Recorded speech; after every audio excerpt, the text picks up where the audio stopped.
pretty easy to come out of college buried in debt in one way or another. So what I would typically do in college is I would just transfer cash directly from the card to my bank account, and then I would use that money almost like it was already saved up, which is probably the worst way to do it because at the time, the interest rate would start accumulating immediately as soon as you made that cash transfer. But I just used that.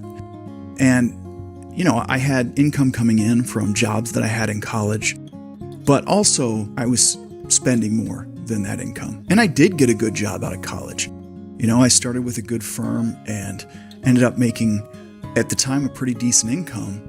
But really, as I started to do things like, I needed an apartment and I needed to pay for a car, utilities, cell phone, all that stuff, I realized I don't have a lot left to do the things that I want to do and also pay off this credit card debt. And I had to get serious about it. And when I did, that's the first time I put together this spreadsheet.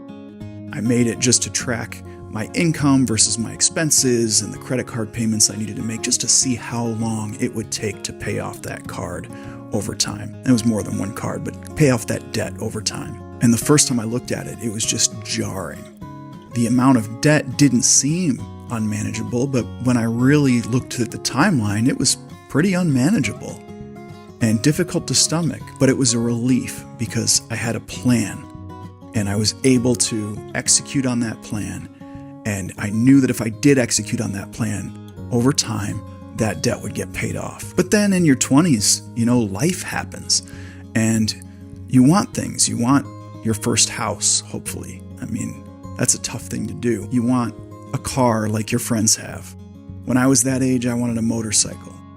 I got one. You say, I can pay off the debt later, and even though it's weighing on you, you can keep up and you can make the credit card payments, and the debt just kind of stays there. And that's what it did to me. And it took me 12 years until my net worth actually hit zero. 12 years.